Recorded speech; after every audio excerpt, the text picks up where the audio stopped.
366. 366. Leap year. Leap year. This month, as Chandra mentioned, it is Prosperity Month.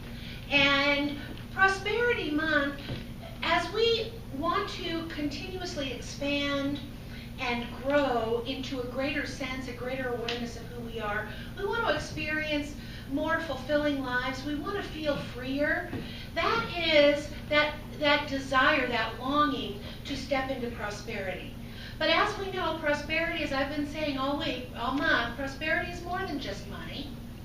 Prosperity really is about the willingness to, or the actual experience of being happy, being sad 100% of the time, being willing to feel good 100% of the time. True prosperity involves our entire lives.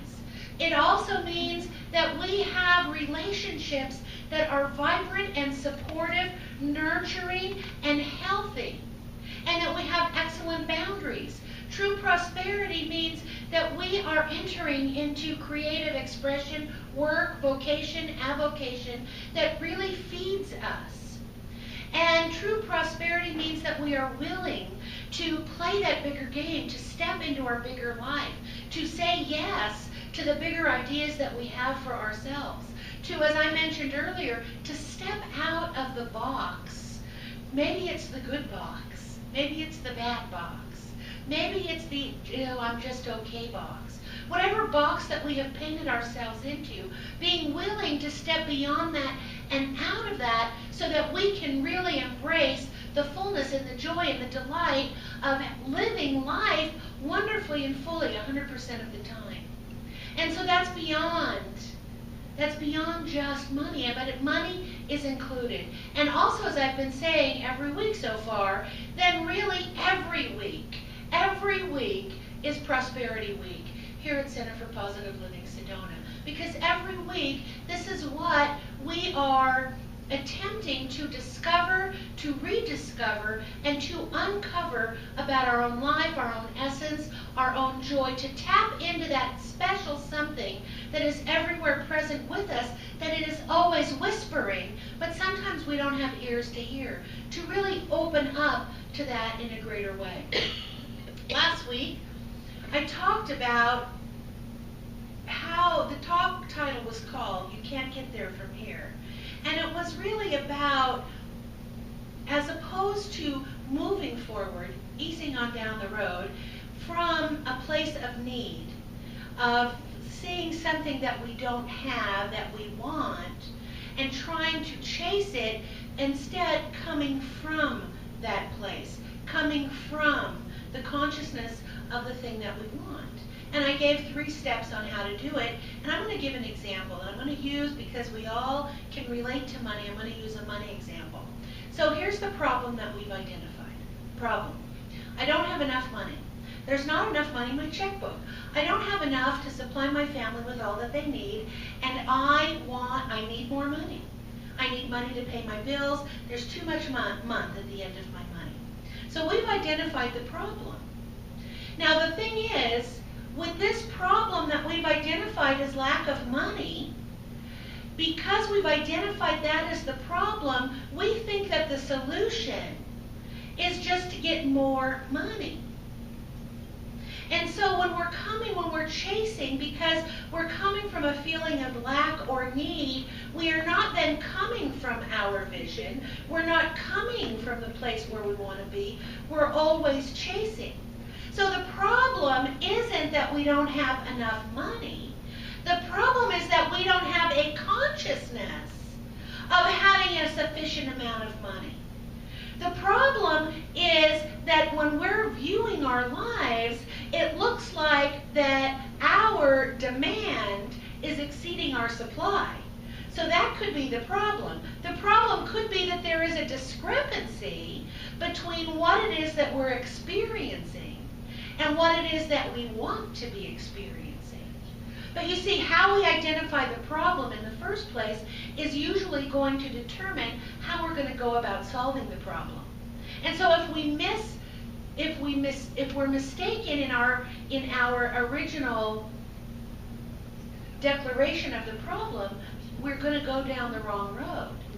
And so if it's just about more money, what are we going to do? We're going to try and get another job. You know, some people not sitting here, they're going to try and, you know, rob a store. And definitely, if you have a friend or a neighbor or a family member who is now manifesting more money, we definitely would not be happy for them because we would want it, right?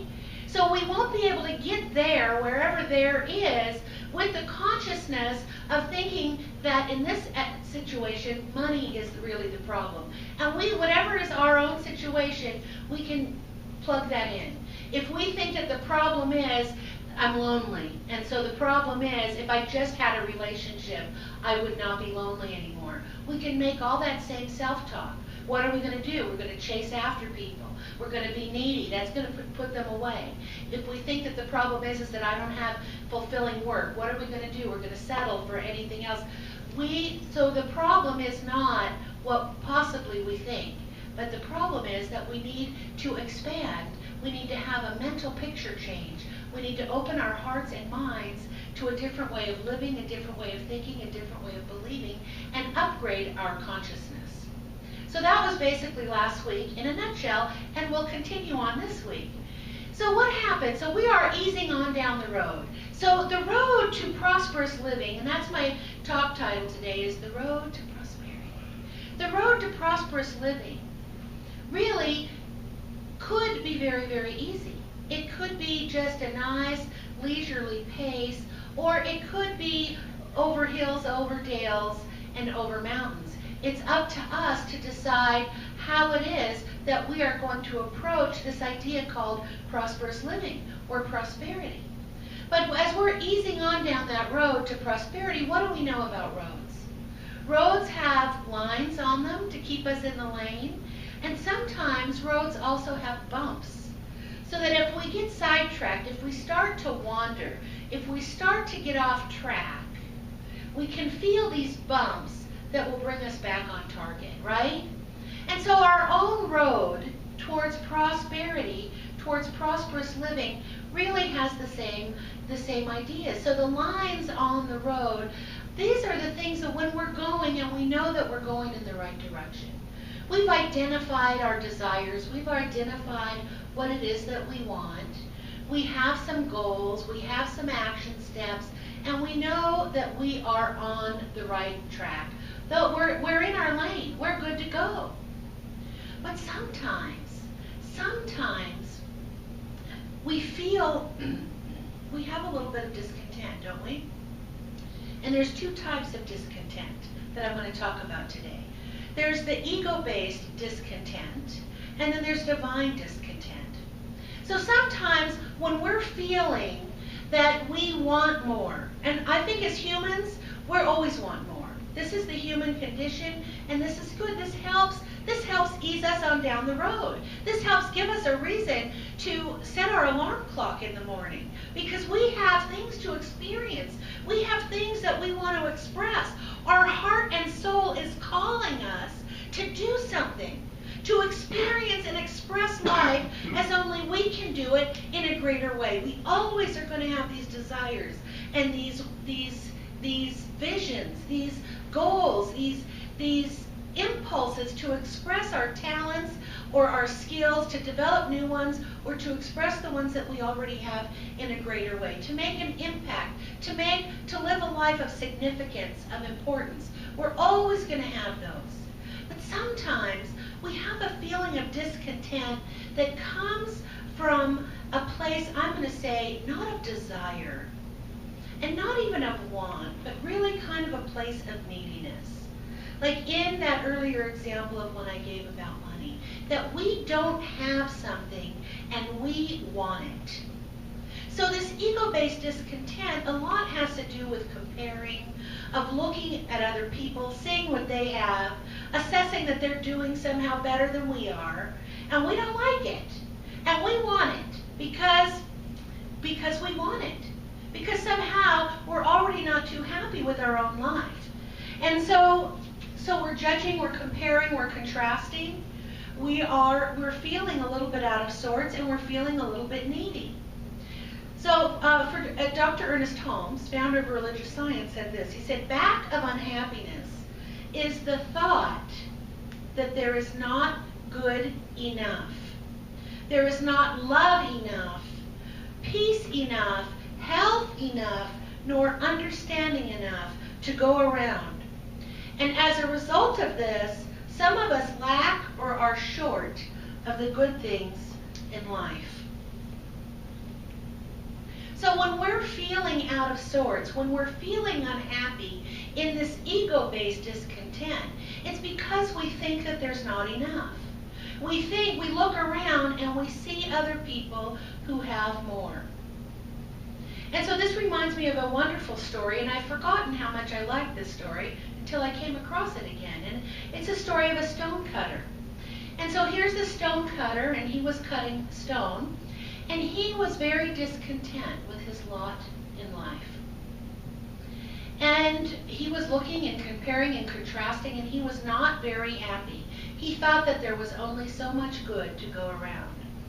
And so as he was walking in town one day, he happened to pass a merchant's house, and the front door was open, and he could see inside this house. And he saw riches and furniture and good to the likes that he'd never seen before. And he was filled with envy. And he thought, wow, I've never been that rich. How rich and powerful this man must be. I wish I could be like the merchant. And to his surprise, he became the merchant. And he was surrounded by his luxury. And he had more things than he had ever known before. But other people were envious and jealous, and they did not like him. And one day as he was in his merchant's house, he happened to spot a high official going down the street. And this high official was being carried on a sedan chair, being fanned by servants. And everyone on the street, no matter who they were or how much they had to bow to this high official. And now this man who was the merchant said, wow, this person is very powerful. There must be nothing more powerful than him. I wish I was that high official. And he became that high official. And he was carried around on his sedan chair lounging. And people grumbled and didn't like him, and they hated him. But he was carried around anyway. And it was a hot day. And even though he was being fanned, it was very sticky on his chair. And he looked up and he saw the sun. And he said, wow, that sun is so powerful. More powerful even than me. I wish I could be the sun. And he became the sun, shining brightly on everything, scorching the fields, cursed at by the farmers and the people that couldn't get cool. And then one day there was a dark storm cloud that caused his rays not to be able to penetrate to the ground. And he said, wow, what is that is interfering with my power? And he sees that it's the cloud, and he said, wow, that cloud must be more powerful than me. I wish I was the cloud. And he became the cloud. And his torrential rain poured on the fields, and it caused flooding in the towns, and it caused the seeds to go to ruin, and he was cursed and hated. And then all of a sudden, he felt himself being blown away, and he said, what is this? And it was the wind. And the wind was more powerful than him, and he said, I wish I was the wind. And he became the wind. And he blew roofs off houses, and he blew roots out, trees from their roots, and very, very powerful. And he was hated and cursed by those people on the ground. But there was something that no matter how much he blew, he could not move. It was more powerful than him, the wind. It was a huge boulder. And he said, wow, this boulder is the most powerful thing on the earth. I wish I was that boulder. and he became the boulder. And he sat there in his boulderness, and he hears in the faint distance a tapping sound, and he feels himself being changed, and he wants to know, what is this? And from the height of his high boulderness, he looks down, and he sees a stone cutter. And so when we are longing to be something that we're not, because we think someone else or somewhere else has the thing that we want, we are mistaken. But we can use that discontent as a bump to keep us really on the road, that to help be a reminder to ask ourselves, to check in. Is this an ego-based discontent? Am I judging? Am I assessing? Am I comparing? Am I contrasting? Just because someone else has something, am I feeling needy? Am I feeling lacking? Am I feeling less than? And is this what is springing from this sense of discontent? Or is this something that is calling me to be stronger and better? So we have divine discontent as well. And that divine discontent is the bumps on the other side of the road. As we're easing on down towards fulfillment, towards prosperous living, sometimes we bump into this divine discontent. This idea that is within us that tells us we need to be expressing our true selves more than we are. We need to be listening to our talents, to our skills. We need to be living a life that is ours to live. It is a nudging, if you will, a whispering in our ear, calling us. But sometimes we're so busy just focused on the next step in front of us. Sometimes we're so busy tuning in to the ego discontent, tuning in to the comparing and the contrasting, tuning into our feelings of neediness, and somehow trying to get over feeling unworthy or whatever it is, that we're not listening to that divine nudge. We're not listening to that divine whisper. We're not tapped in to our own inner genius, our own brilliance that is longing to come forward, because we're tapped into the neediness. And that's loud and clear. We can identify that. We feel bad. You know, we all, I'm going to assume we've all been needy. I know I have. So, but it is that more, that longing to express more, to really that desire to be happy more, to be fulfilled, to be willing to enjoy life more and more and more of the time, to express, to move out of that box. So today I've talked a lot about the box. Isn't that interesting? But to move out of our self-imposed restrictions, to move away from those stories that we have identified ourselves with that keeps us from expressing them more. Well, we can't do this because what would people think? That's a whole different feeling of, I need to do this, I need to make more money, I need to be in a relationship, I need to have this job, I need this person to like me, versus I'm going to step into the fullness of who I am. I'm going to express the divine that is within me so wonderfully that who wouldn't be attracted to me? And if they are, it's because they don't have eyes to see, because they're stuck in their own neediness. It's a whole different feeling. Last week I quoted Rhonda Byrne, who was the creator of the movie The Secret. She wrote a book, The Secret, as well, but she wrote another book called The Power. And this quote is from that book as well. And here's what she says. She says, and because it's about falling in love with life. So this is what this quote is about. How do you fall in love with life? The same way you fall in love with another person. You adore everything about them. You fall in love with another person by seeing only love, hearing only love, speaking only love, and by feeling only love in your heart. And that is exactly how you use the ultimate power of love to fall in love with life. Whatever you're doing, wherever you are in your day, look for the things you love. You can look for technology and inventions that you love, cafes and restaurants that you love, stores you love. Walk down the street or through a store with the intention of finding as many things as you can that you love. Look for the things that you love in other people. Look for everything that you love in nature, birds and flowers, trees. Hear what you love, speak about what you love, think about what you love. So it's a lot about love.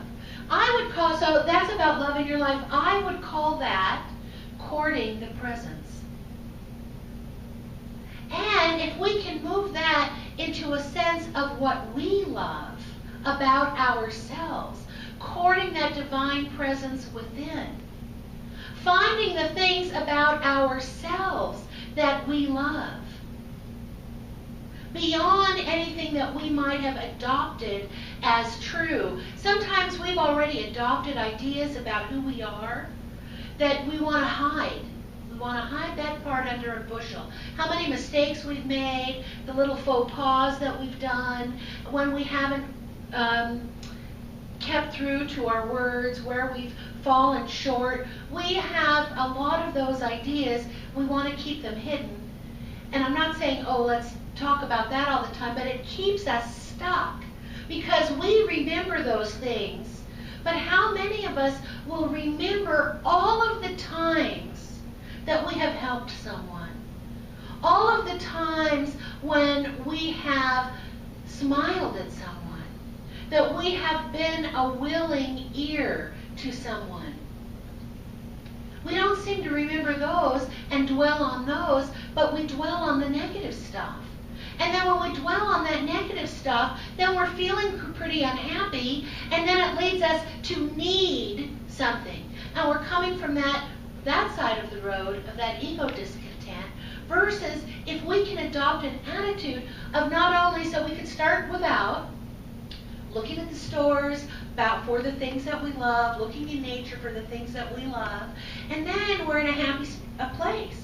Then, since we're already in that loving mode, we can turn within and look for all of the things about ourselves that are worthy of loving. And because the truth is, the wholeness of who we are is lovable, regardless of what we think we've done. Because why? There is only one thing. There is only God. There is only love. There is only joy. There is only harmony. There is only peace. There is only one essence, one power, and one presence. There is only one. We can't really see it. We have to take a leap of faith and experience it. We have to recognize that there is a law that is always operating according to what it is that we think, according to what it is that we believe, according to what it is that we say, according to how we feel. It is always working, and it is always for expansion. It is always for good.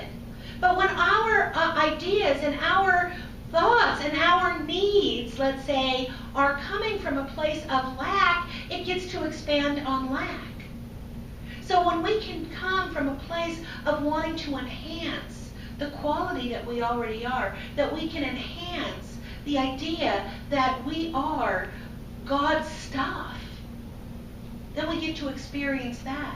When we can come to a place of never feeling like we have to apologize for those things that we want to experience and express about ourselves, when we come to a place where we never have to feel guilty for living the good life, for having the goodies that other people might think that they want, then we are on that road.